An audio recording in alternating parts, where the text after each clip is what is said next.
સુરત મહાનગરપાલિકા દ્વારા ગણેશ વિસર્જનને લઈને તડામાર તૈયારીઓ કરાઈ છે। સુરત શહેરમાં 22 જેટલા સ્થળોએ કૃત્રિમ તળાવમાં વિસર્જનની વ્યવસ્થા કરાઈ છે।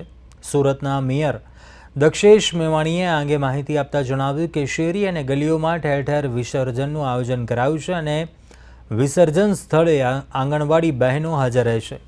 વિસર્જન પહેલાં મૂર્તિના આભૂષણો કાઢી લેવામાં આવશે અને આ આભૂષણોથી નવરાત્રિમાં પોશાક બનાવવામાં આવશે। આ પોશાકને પાલિકાના સ્ટોલમાં વેચાણ અર્થે મૂકવામાં આવશે। ભારત વર્ષમાં મુંબઈ પછી જો ભવ્યમાં ભવ્ય ઉજવણી થતી હોય તો ગણપતિ બાપાની સુરતમાં થતી હોય છે। છેલ્લા ઘણા વર્ષથી તમામ સુરતીઓ નક્કી કર્યું છે તાપીમાં વિસર્જન નહીં કરી। તેના ભાગરૂપે સુરત મહાનગરપાલિકામાં દર વર્ષે કૃત્રિમ તળાવો બનાવવામાં આવે છે। 9 ઝોનમાં 22 જેટલા કૃત્રિમ તળાવો બનાવ્યા છે। ગઈકાલ સુધીમાં વાત કરીએ તો 5000થી વધુ પ્રતિમાનું વિસર્જન થયું છે।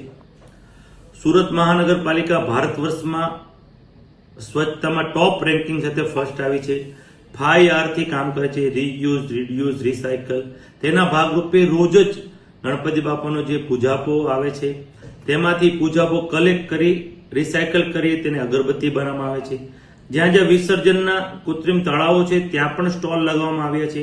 બાપાના વાઘા હોય, બાપાના કપડાં હોય, તે તમામ આંગણવાડી બહેનો એક જગ્યા પર કલેક્ટ કરે છે અને તેને વેસ્ટમાંથી બેસ્ટ બનાવવાની નવરાત્રી આવે ત્યારે નવરાત્રીના જે મેળા હોય તેમાં એ રિસાયકલિંગ કરતી હોય છે અને પોતે આત્મનિર્ભર બનતી હોય છે।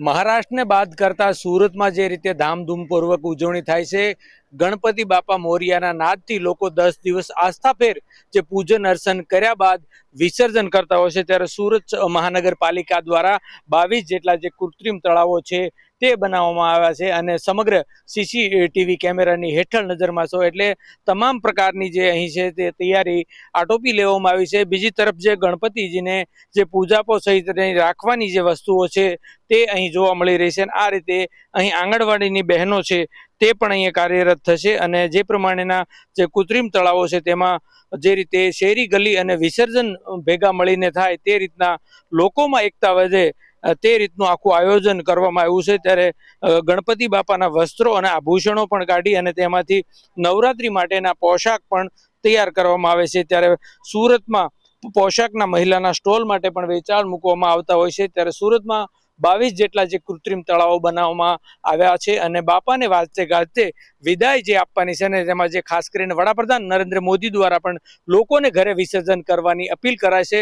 ત્યારે સુરત મહાનગરપાલિકા પણ સાબદું થયું છે અને સુરતમાં અલગ અલગ જગ્યાએ 22 જેટલા કૃત્રિમો તળાવો બનાવીને બાપાને હસતાભેર વિદાય આપવાની માટેની પૂરી તૈયારી આટોપી લેવામાં આવી છે। ત્યારે મહત્વની વાત છે કે મહારાષ્ટ્રને બાદ કરતા સુરતમાં જે રીતે ગણપતિ મહોત્સવ હોય છે તેમાં જે નાની મૂર્તિઓ હોય છે તેને આ કૃત્રિમ તળાવમાં અને શેરી ગલ્લા કે મહોલ્લામાં લોકો જે વિસર્જન કરે તેવી અપીલ પણ કરાય છે।